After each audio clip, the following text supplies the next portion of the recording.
Welcome to the turn of night. I have done my best to appeal to the kinder and more rational side of a person when they are outraged and clearly in the wrong, sort of like I did with my now late partner.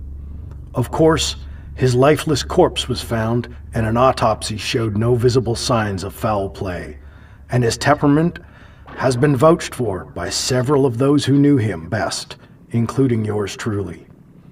It's been 2 weeks since his passing, and our first look at the property we had hoped to sell to developers. It would have been just one of many deals we had made, but the impressive property would have fetched us quite a lot. The large mansion-style house that stood on the property was nearly 200 years old. Throughout the area, we'd noticed the old buildings and a shared symbol worked into the bricks or ironwork on some of the fences.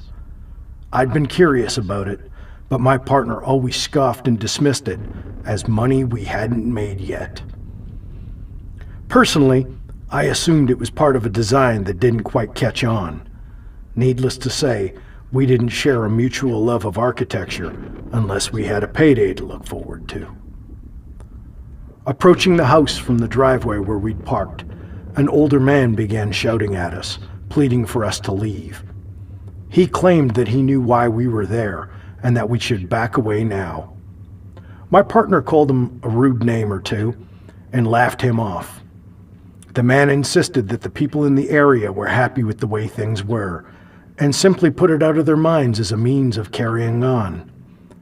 A younger, hip-looking couple joined the old man to calm him down, but before they escorted him away, also shouted a warning our way that some things are best left alone.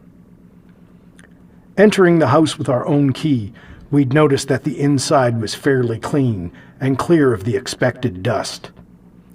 Once inside, my partner began rummaging and inspecting the front room for antiques which he referred to as a bonus. Somehow, his attitude had disgusted me even more than usual. A sense of dread washed over me as a doorway that led from downstairs opened and a well-dressed elderly man appeared. Asking us who we were, my partner answered furiously and began to demand that the man leave, calling him names like vagrant and pops.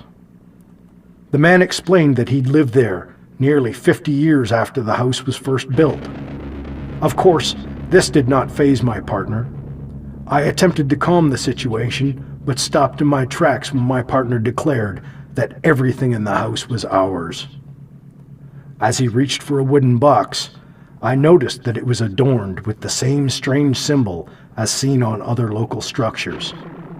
I felt even worse when the old man shouted no.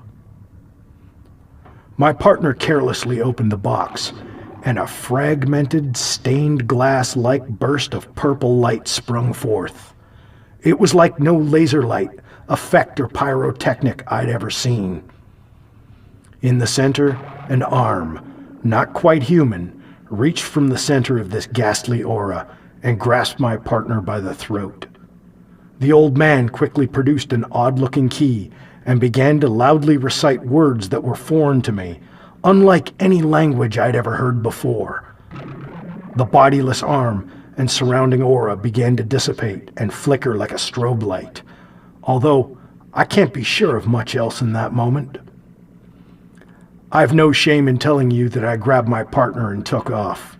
He was calm, void of any physical or vocal expression, as we got in the car and drove away. He didn't say a word as I dropped him off at his home, but it's been theorized that he had been sleepwalking sometime during that very night. He was found dead the next morning, and like I said, no unnatural cause could be determined. Without hesitation, I tore up any paperwork we had relating to said property and the house that stands there still.